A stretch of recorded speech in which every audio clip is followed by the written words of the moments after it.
Do you find yourself constantly saying, I don't have time for that? Do you hear yourself saying, if only I had time for that, or I wish I could, or I won't, or I can't do that because I don't have time for it? In health and in the rest of life, accomplishing what you want is not about willpower, having more hours than anyone else, or just pushing through laziness. It is about being value driven and filtering all your choices through your values. On today's episode, I'm going to show you 2 tactics to identifying your true values so that you can start having time for everything you value and start impacting your health and your life with decisions that give you energy and vitality. Welcome to the Better Belly podcast, where we find freedom from food restrictions, we increase energy in our lives, and we begin to feel more healthy and vibrant than ever by finding the root causes of our health problems. My name is Allison Jordan. I'm a marathon runner, functional medicine health coach, certified craniosacral therapist, gut health nerd, lover of Jesus, and owner of Better Belly Therapies, a clinic based in Ann Arbor, Michigan that works with both virtual and local clients to help them achieve the best health of their life.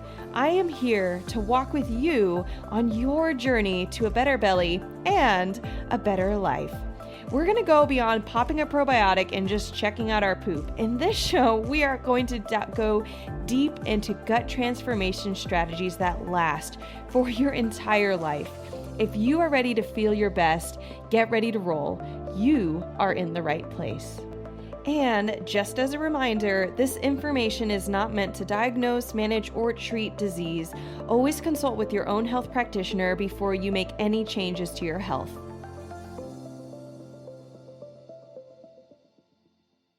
Before we get started on the rest of this episode, I actually want to even address a word that I used in the intro here. I dropped what I call the L word, lazy or laziness.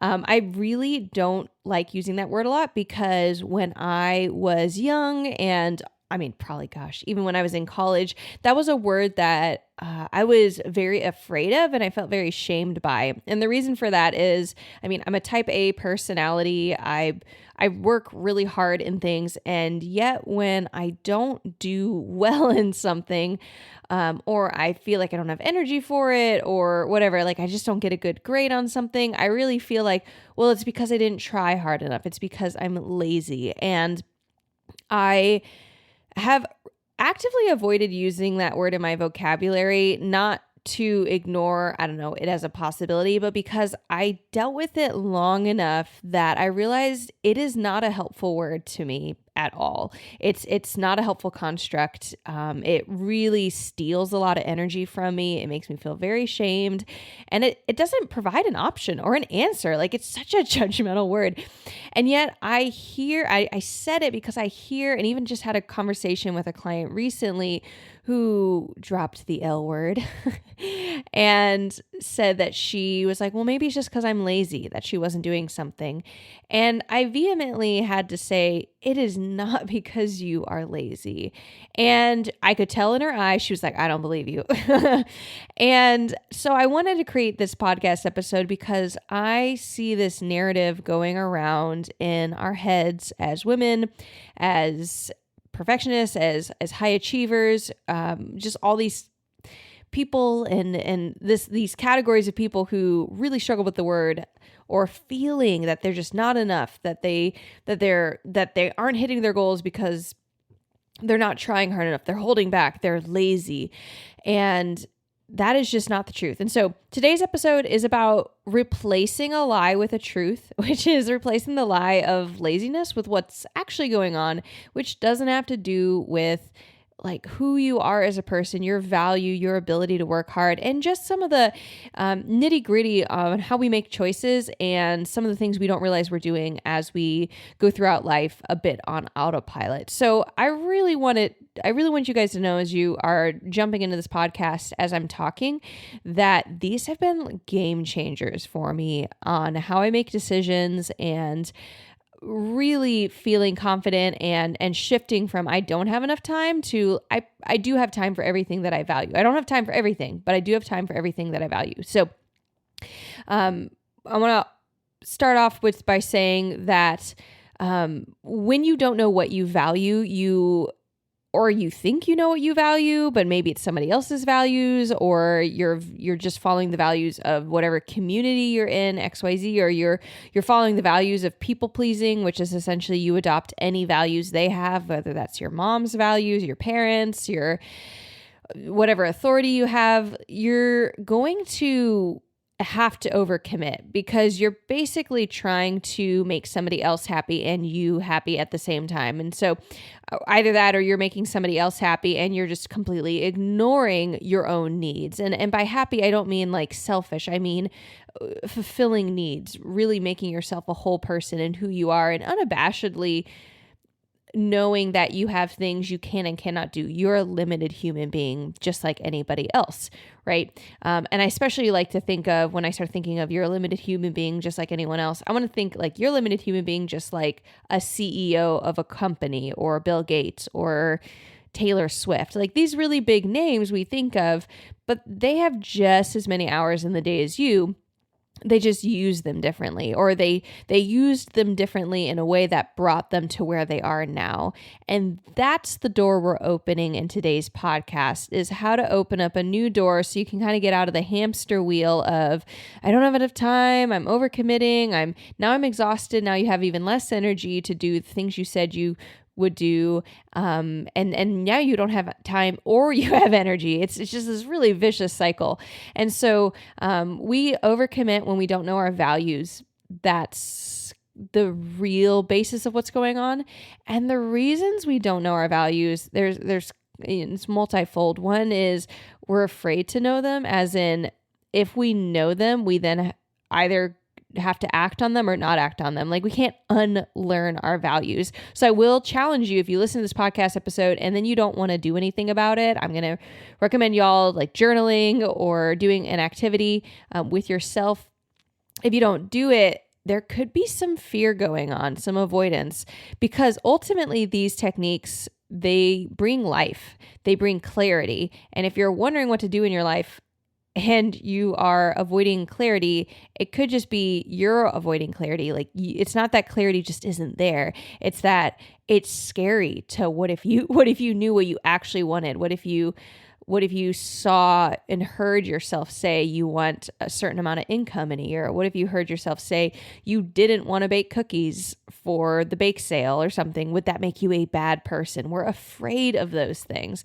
And so we need to, but we can't even deal with them until we acknowledge them. And that's really the first step. So this is very much a coaching episode, as far as things that get in the way of us doing stuff. So if you're not eating the way you want to, or if you're not spending time or money in your health the way that you would want to, if you constantly find yourself not having time to exercise or not having time to do your meditation or not having time to whatever it is you say you value, you might just not value it, which sure, like just like at least get to that place. I've totally gotten to a place of like, gosh, do I just like not even value this thing in my life right now? And it's mildly terrifying, but extraordinarily freeing to realize like, oh, I'm not doing this because I just don't even value it. And I just let it go. That's it. I don't, or maybe I'll decide, is it worth trying to talk myself into valuing it? Or maybe I value it in the abstract, but not in the concrete. And that to me, I'm not going to dig into right now, but maybe I value the idea of 6-packs, but I like really don't want 6-packs, right? Like if someone just like pops 6-packs on me, I'd be like, cool. But like it really doesn't improve my life. So I'm not trying to get 6-packs. That's just how it is. So, there's the whole understanding what you do and don't value, understanding why you're doing things, maybe for other people's value, or like fear that of who it will reveal you to be. But before we get to dealing with what you learn from this exercise, there's just learning what you're going to learn. And so this is the layers of coaching that you can deal with when you have either a health coach or just a coach. Coaching helps push you into the hard places. It actually, I was reading in a coaching book recently that therapists help comfort you in your grief or in your discomfort, but coaches push you out of your comfort so that you can grow. So that's what today is. So here are the exercises that I do, and I mean, I regularly do, to make sure I am aligned to my values and have time for everything. Because here's the thing, when you actually are aligned to your top values, not every single value, everything small little thing that you could ever value, but like your top values, and I really recommend your top 5, you have time for everything, guaranteed.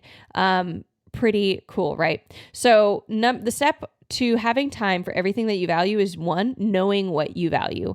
There is one of the best exercises that I know how to do. I have done with student leaders, because for the first 2 years out of college, I was actually worked with a nonprofit that helped develop leaders on college campuses, so the students.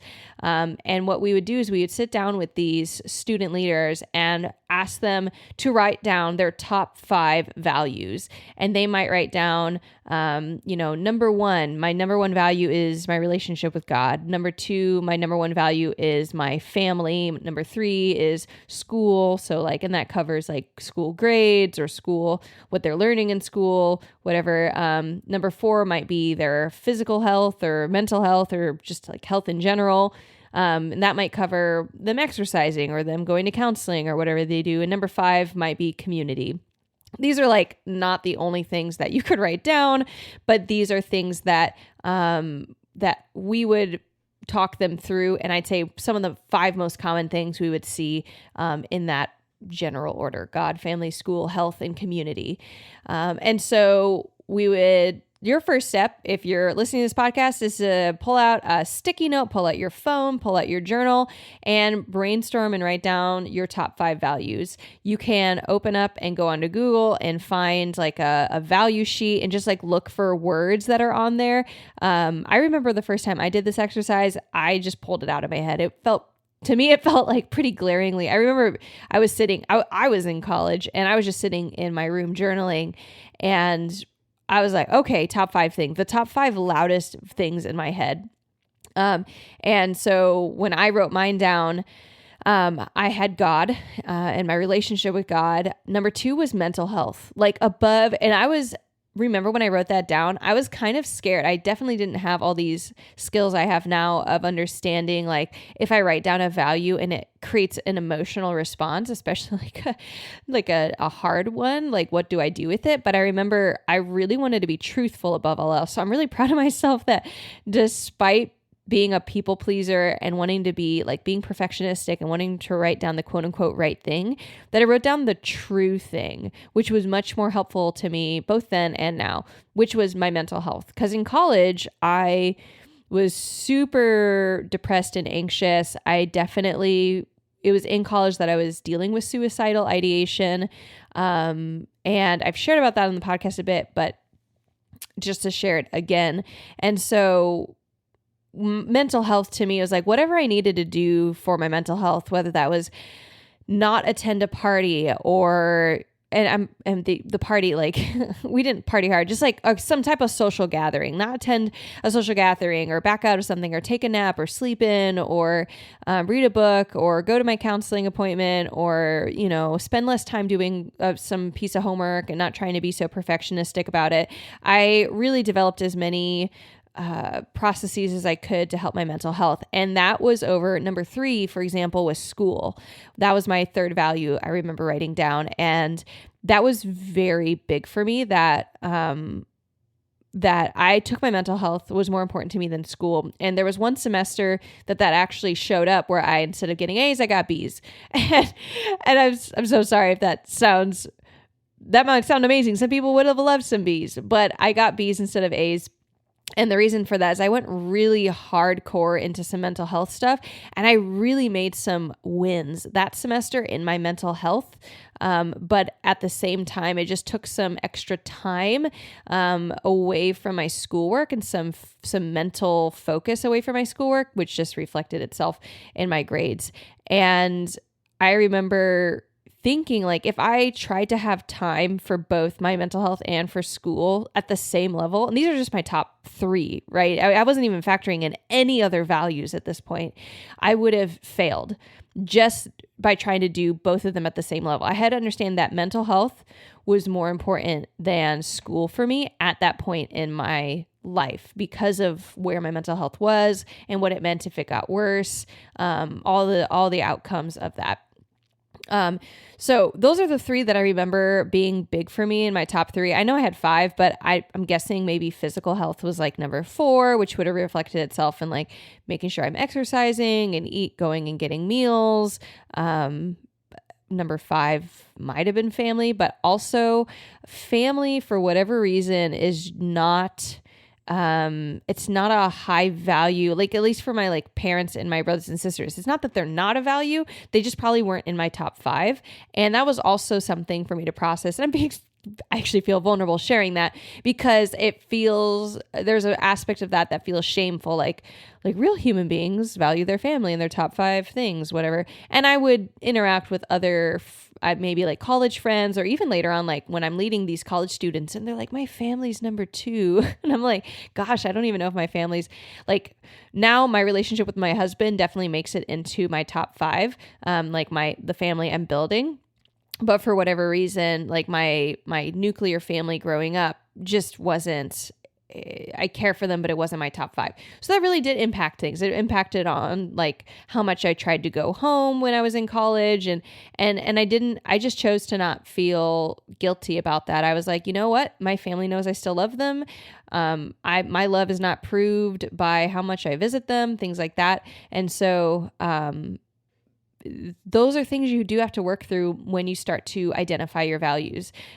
Emotions will be brought up. Sometimes it's just, you have to think through things and decide you're okay with it. Sometimes it does take more time, and maybe it does take like more of a counselor approach, or like maybe all you need is a coaching approach to really work through these things and absorb them in a way that then you can walk in them. Because once you know what your top 5 values are, and maybe your top 5 values, maybe one of them is creativity, or maybe one of it might not be these, concrete top things. Maybe one of your top 5 values, I'm trying to think of some of the other things I've seen, is like creativity has been a big one that I've seen some people come up with. Financial stability, or like financial abundance, I've seen in some people's, like that's just like, that is explicitly one of their values. And so that impacts like how they like to spend their time, whether that's looking at stocks or creating things that help them create financial wealth in their life. So I'm just thinking off the top of my head what I've seen. So those, you really could have a lot of things that are your top 5 values. And I really don't want to put y'all in a box, but those are some of those from the past, either students I've worked with or mine. And then my current ones, they are definitely different. God is still first. And I'm going to talk about in a quick moment before we end the episode on like what it means or looks like to, if something's your number 1 or number 2, like it doesn't always mean how much time you are spending in that area. So we are going to talk about like how you can evaluate if your calendar essentially matches up with your values. But God is still my number 1 as far as my relationship with him, and developing that. Health is I now have it just like health period is still my number 2. Physical and mental is included in that. I don't know. It's somewhere between like the fact that I have this podcast and that I have the business that I do, and I see health destroying so many people's like ability to feel confident and engage in the world. And honestly seeing it having destroyed my life or just significantly like altered it, if destroy sounds too dramatic, but for so much of my life, it just really is. And so how that looks will change. I've had seasons of my life where I'm training for a marathon, or I'm putting money into lab work, or I'm spending more money on supplements, or I'm getting training in certain things. But health is very much a part of that. And so my bank account reflects that. Like we have how much money we save for health related expenses, or monthly expenses we have that are health related. That reflects it. Choices I make in my diet, or just ways I spend my time to prepare for, if I'm going to of like some social event, making sure I have food that I can eat. Just like sometimes it's super small, like having snack bars I can take with me in my purse, but that's like a living out of my value of health.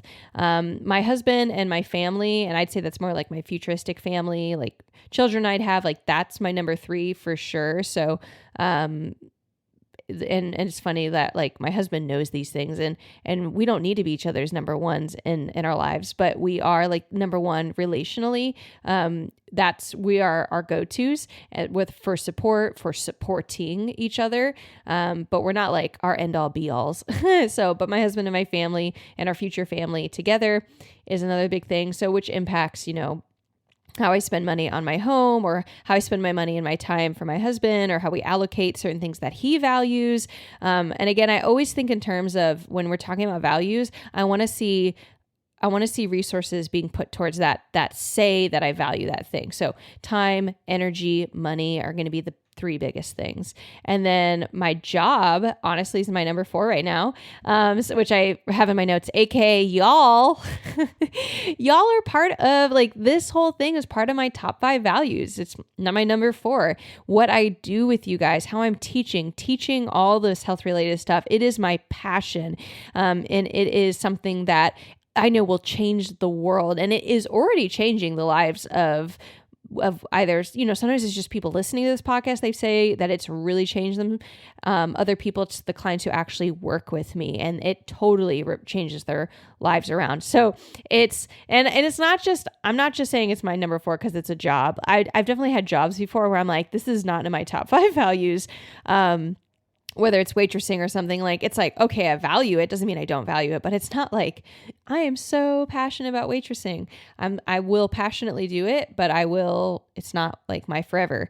So this job is in my top 4 because it's my passion. Better belly therapies, craniosacral therapy, visceral manipulation, functional lab testing, all of it is amazing. And then number 5 would be my community, church, friends, support, my meals with other people, laughter, intentionality, serving other people, doing life together. That's really important. And not just because like I don't want to be isolated, but because I believe that God created us to be in community. And so I'm intentional with sometimes maybe I'm not inspired to be with community, but I'll choose to go and be in community, or I specifically intentionally carve out time every week to connect with either a group of people or an individual. And I make sure that I'm doing that at least once a week. Like literally my husband and I have in our calendars that Wednesday night is friend night, which sometimes we'll accomplish friend night together. And we'll like hang out with some friends together. And sometimes friend night is like separate, and I'll go hang out with somebody and he'll go hang out with somebody. But that is involved in that. I'd say the one thing that was really hard when I wrote this list was like creativity for me is really high up there. And so, but I see creativity kind of flowing out partly through my job, through my community. Creativity isn't stuck to like, did I draw a painting this week, or, creating this podcast is creative. So it kind of flows through there, and I decided it wasn't going to be its own thing, but creativity was the one thing that I was like, is this its own marker or not? Because that is really important to me. So having this list, writing down, and I would say, if you aren't driving or if you have a moment, once you finish doing whatever you're doing, just open up your phone or a piece of paper and write down, think real quick, what are your top 5 values?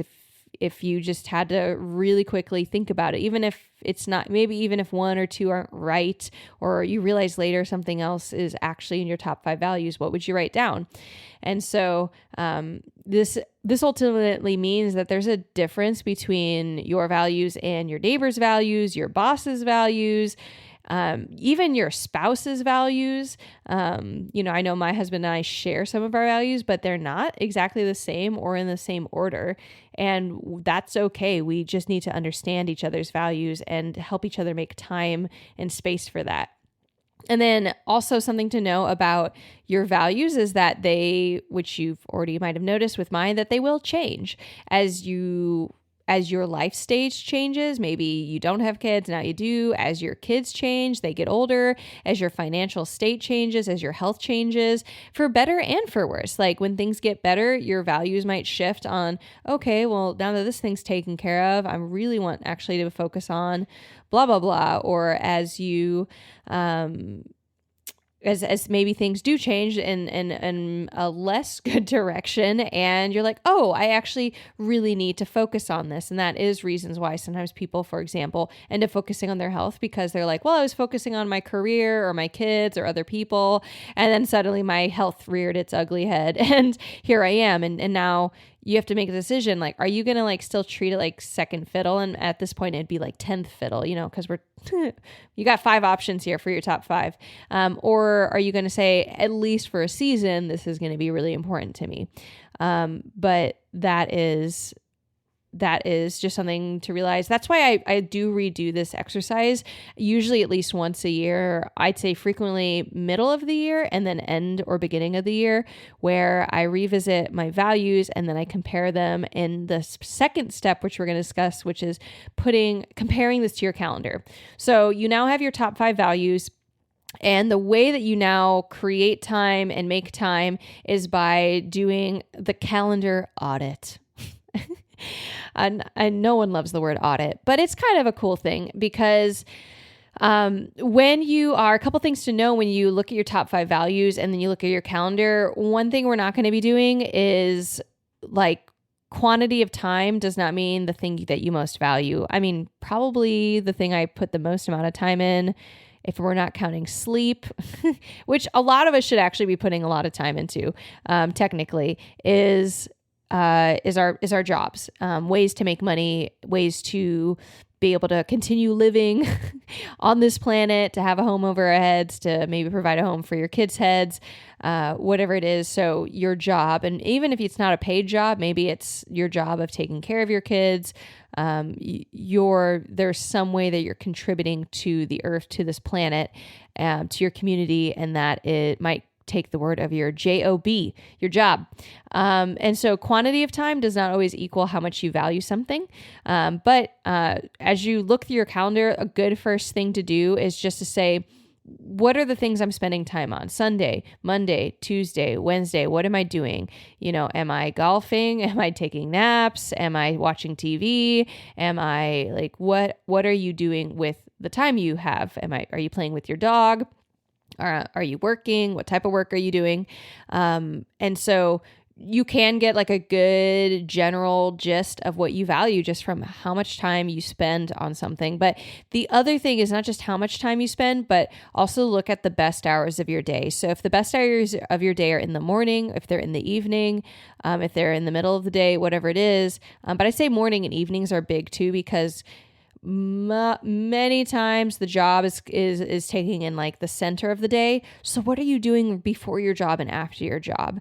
Are you living out your values, or are you just living out maybe just whatever comes to mind that day, like sleeping in, or and it's not that sleeping in is bad. I've actually really intentional spent time this past pretty much half a year, pretty much since I miscarried, I have intentionally spent more time sleeping in, where previously I spent more time getting up early and going on runs, going on bike rides, going on swims. I would exercise a lot in the morning, which is still good. Like it's not bad, but it was really interesting when I shifted how I was pursuing my health from like my intense, I would call them intense exercise, to more napping, how much it really played with my brain. And I had to really keep telling myself, like, you are still focusing on your health. You are still really good. But I realized, like, this is still my best quality hours, or this is high quality hours, my best hours of the day.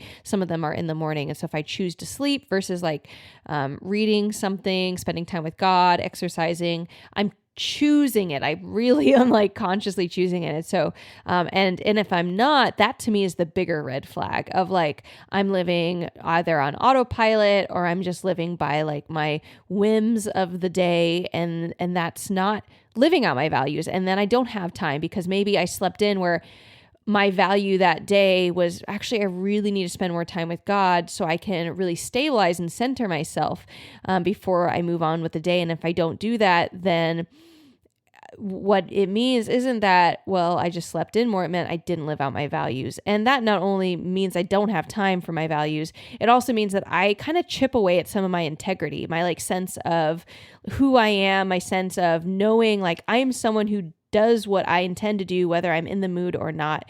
That integrity is such a huge part of us having such good psychological health, good serotonin release. And serotonin is so important for our sense of the words actually coming to mind are from Jordan B. Peterson's book, The 12 Rules of Life, where he talks about dominance hierarchies and our sense of our role in like in our community is heightened or lowered by how much serotonin we have. And how much serotonin we have has to do with how many wins we have in areas that matter to us.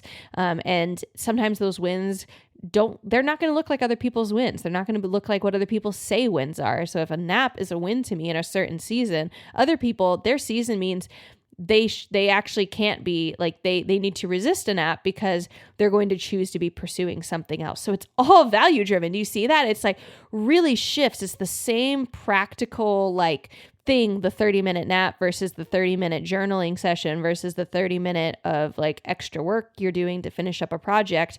One is not inherently better than the other in this like cosmic tallying system, right? It's all based on values that you have and are they helping you achieve your goals.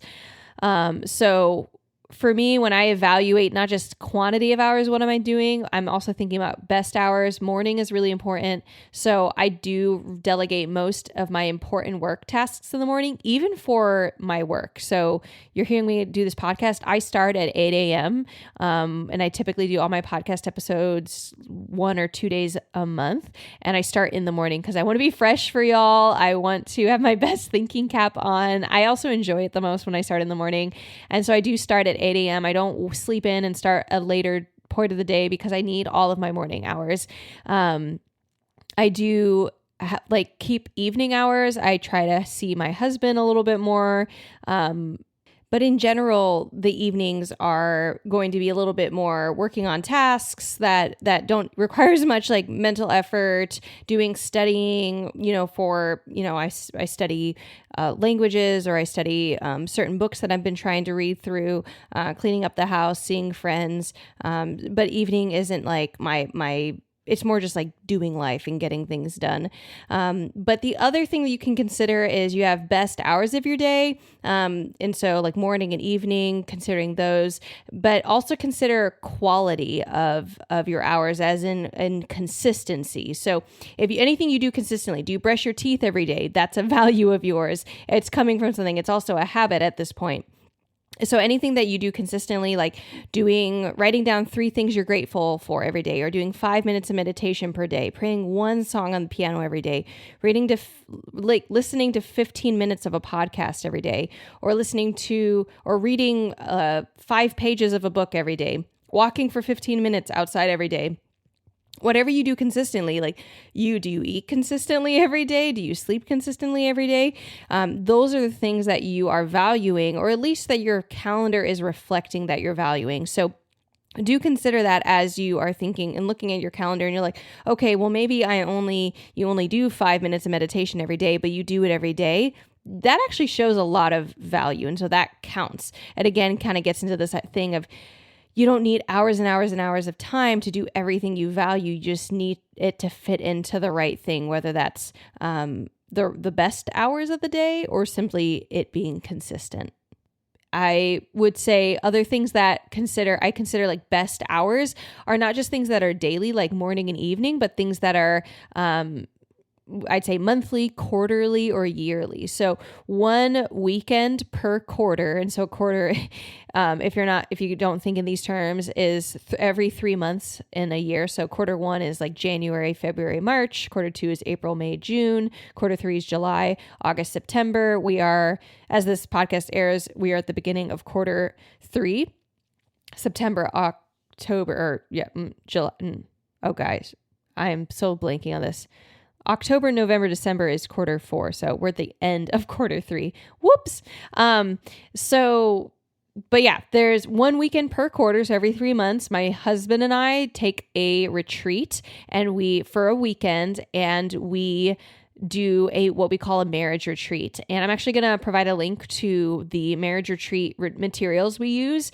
It's from a business of a friend of mine called Marriageable. He's the guy who started it, or my friend. His name is Jordan Ogden. He is a family counselor and also a former pastor, and he's created a resource that helps couples go through this retreat stuff where they can both align on their vision as a couple, their like marriage vision, where you can talk about your goals in different areas, like talk about your kids, talk about your finances, talk about the house, like whatever it is you are like, so you're all aligned, on the marriage retreat. My husband and I, we have fun. We'll go and exercise together. We'll go and eat out somewhere and just like have really good connection time. And we do that, like we have it scheduled, and thus far we've preferred to try and get out of our house for it. So we've gotten a lot of Airbnbs, and it's looked different throughout COVID and throughout the pandemic. But we've typically been able to find an Airbnb. Sometimes it's like just an hour or two away. Sometimes it's a couple states away. We're going to New York City, our next one, because it's also our anniversary. And so that's something we do. And that's planning out our like best days of the year. And then one day per month, I have something called a CEO day, which is where I block off my day from seeing clients or from doing traditional work. And I really am strategic about my business. I reevaluate different things, different goals we have, like whether it's projects we're thinking of doing, ways that I could be serving y'all better, how I could be changing up my marketing. And by marketing, I just mean my communication, so y'all understand the value of what we're doing. And I just do a big refresh. And so those are ways that you can stretch time differently and think about it differently, not just how much time you're doing. Like gosh, I spend time with God in the morning, and I would say throughout the day, I might listen to a podcast if I'm driving that's spiritual or like a Christian podcast. Favorite one of mine is Brilliant Perspectives by Graham Cook. I might listen to that to help stabilize my mindset, or I'll pray throughout the day or all those things, but I might like really sit down and consider something in the morning. So I can look at each one of these values of mine, my health, I taking certain supplements, or the sleeping in is a big thing for me right now. A couple times a month, I have been working out on like the weekends, but not taking mornings right now for the most part. I have definitely worked out a couple mornings. And I already talked to you guys about how community, like once a week, my husband and I have like a friend evening, which is typically Wednesday night, but we also have other things we're involved in. So like Thursday night, we have like worship practice, or there's different things that we do. And so we know that those are accomplishing values, and we're not just doing it because somebody else asked us, or because we feel that we ought to, or because it makes us a better person. Like, I'm constantly asking myself, am I doing this because it's part of my values? I believe it's where God's placing me in this point in time. It's lining up with my life stage, which is, pre trying to get pregnant or post, miscarriage, or all that jazz, like, having a home versus, I'm in my first home that I own versus having apartments previously. That just changes everything. So, once you then have done this calendar audit, one of the things that you might realize, which is important, is you got your top 5 values, then you can see like how your values are or are not living out. But the really big thing you want to look for, the first thing you're going to do once you do your audit, is actually look for things that are in your calendar that are just totally unrelated to your values. They're just like not there. So like, for example, I do watch TV. I love story. I was an English major, so I love stories, and TV and reading. They're different ways for my brain to engage with a story. And so it's very revitalizing to me. My husband, on the other hand, it does not get rejuvenated very much by TV in any way, shape, or form.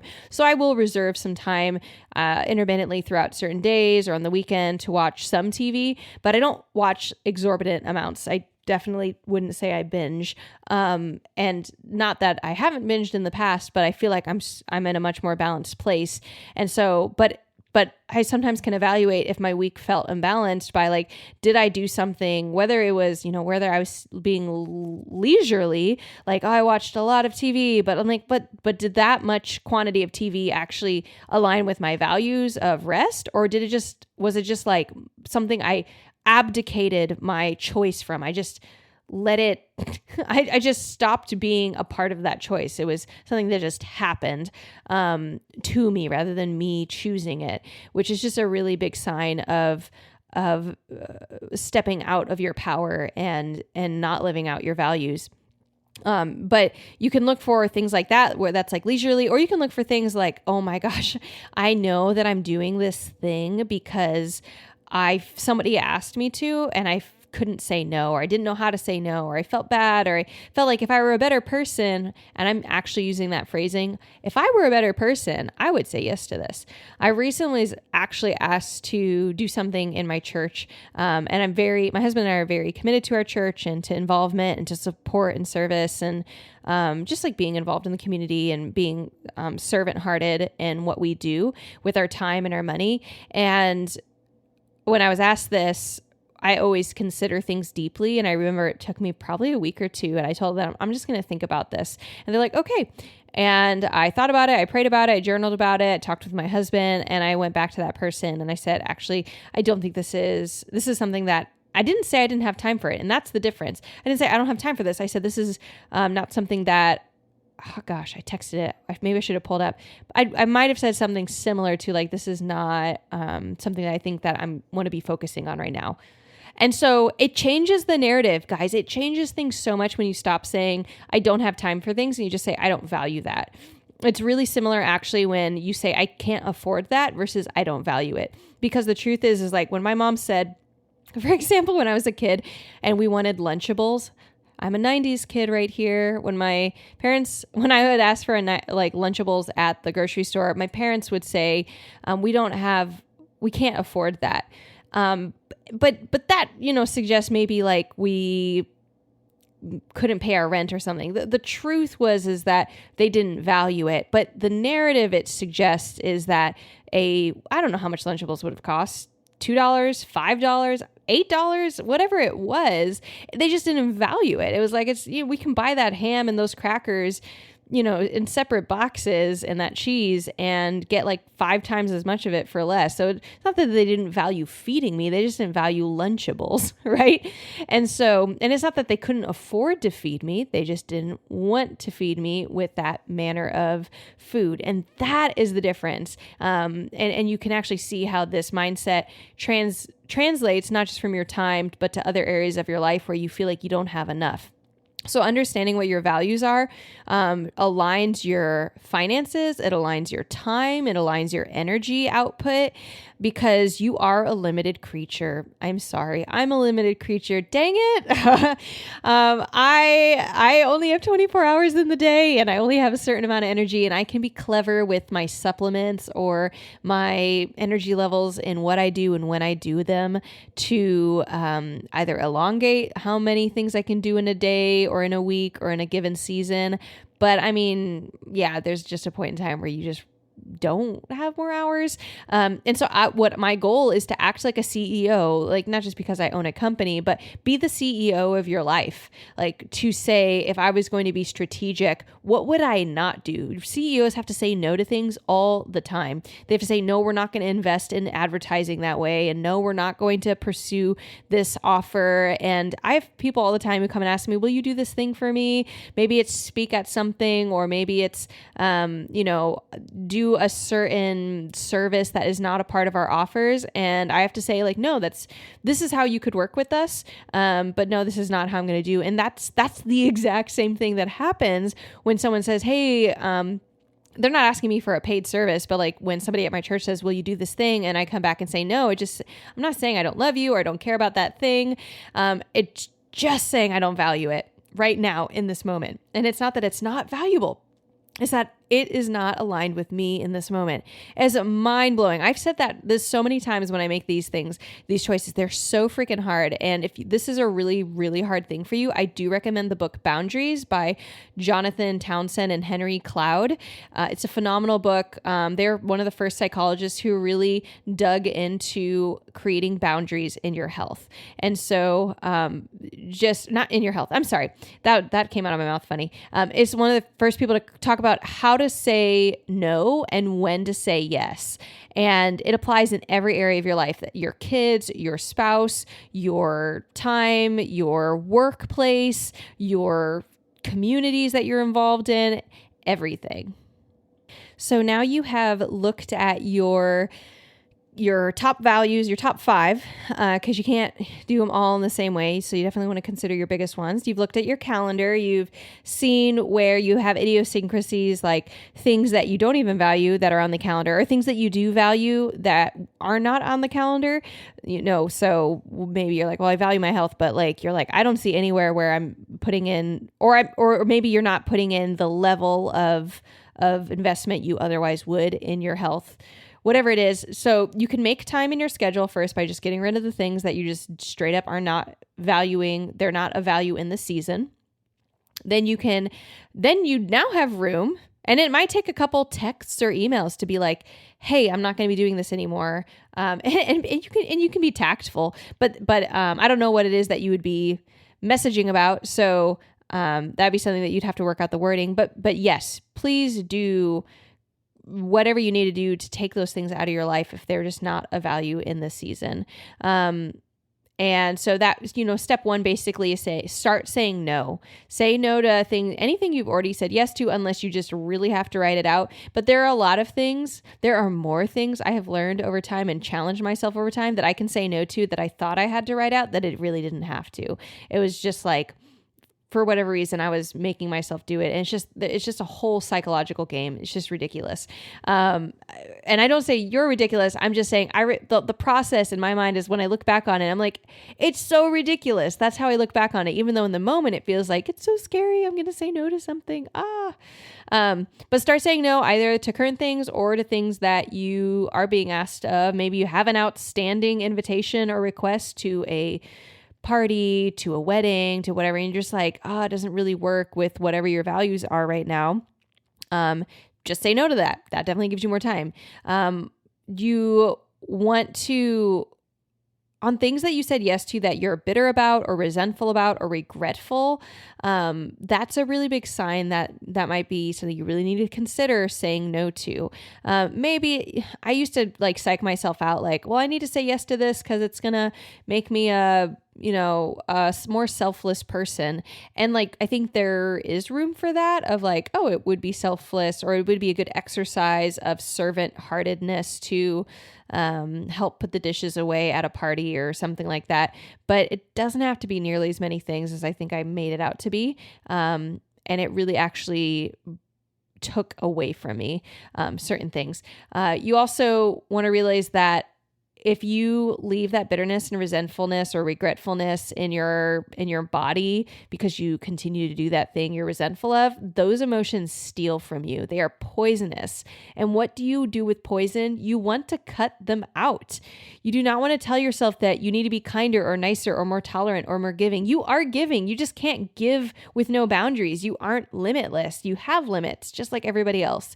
And one of the things I sometimes tell myself that is helpful, maybe it'll be helpful to you guys, if I'm having a hard time saying no, is me saying no is giving somebody else the opportunity to say yes.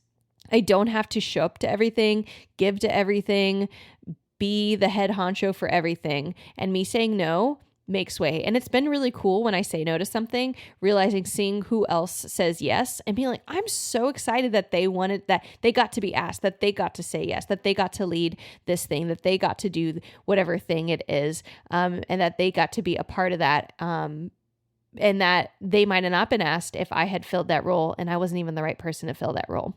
So number 1, start saying no to clear your calendar. Number 2 is prioritize your life by your values. And so you don't want your life driving you. So you are the driver of your bus, and your emotions and the voices in your head and other people's expectations, those are all passengers in the bus. They can holler at you, they can yell at you, they can distract you, but you are driving, and that makes you the driver of the bus until you're not. If you give your emotions or somebody else's expectations that seat in your bus, they're driving the bus now. And you're right, you don't have control over things. You don't have time for everything that you value because somebody else is driving your bus. And then ultimately, this is all about having boundaries and courage. I'm surprised that courage just made its way up to this podcast, or up to this point in the podcast. But basically the whole time I've been talking about saying no to things. I've been talking about discovering your values, even though it could be scary to see what you value or how you're using your time in your calendar. It's about courage to activate all those things. But courage is so worth it. It's only you're going to be uncomfortable. You're going to be uncomfortable either doing the things that you don't value, doing the things that you feel you ought to do from all these other people, or you can choose to be uncomfortable doing what you do value and what is in line with you. Basically, you're going to be uncomfortable either way. There's no avoiding it. There's no like, well, this is the easier way out. No, you're just going to be extra uncomfortable because you're going to go home at night and realize you don't have time for what you want to do, whether that's resting or being with your kids or working on certain projects or building a financial portfolio, whatever it is.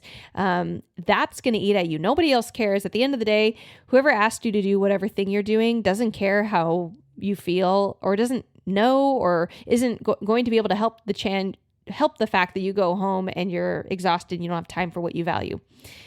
So it's up to you to put up those boundaries.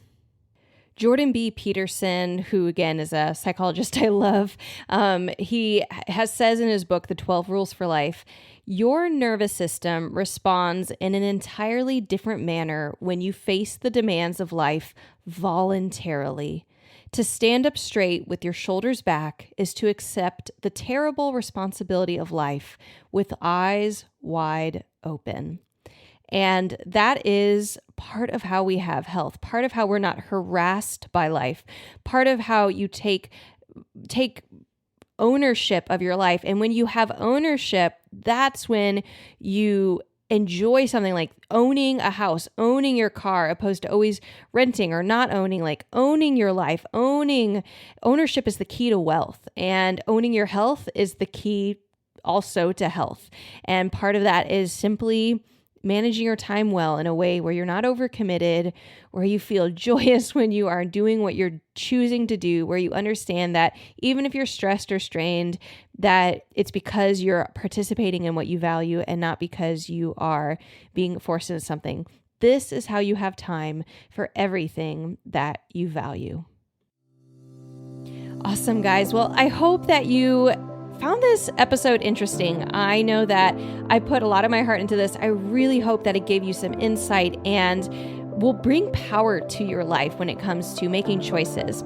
If you listen to this episode and you would love more coaching in your life as you pursue your health and your just healing in your life, I would love to jump on a call with you on our qualifying call and talk about what it would look like for you to be one of our health coaching clients. I love working with our clients and realize that it's not just about the lab testing and the just the numbers and just saying I'm going to crush it, but it's actually having a partner and a friend along with you, along with the ride, to help answer your questions, encourage you on your pathway, and guide you in just some of the tips and tricks in taking how to build up courage so you can do the things you want to do.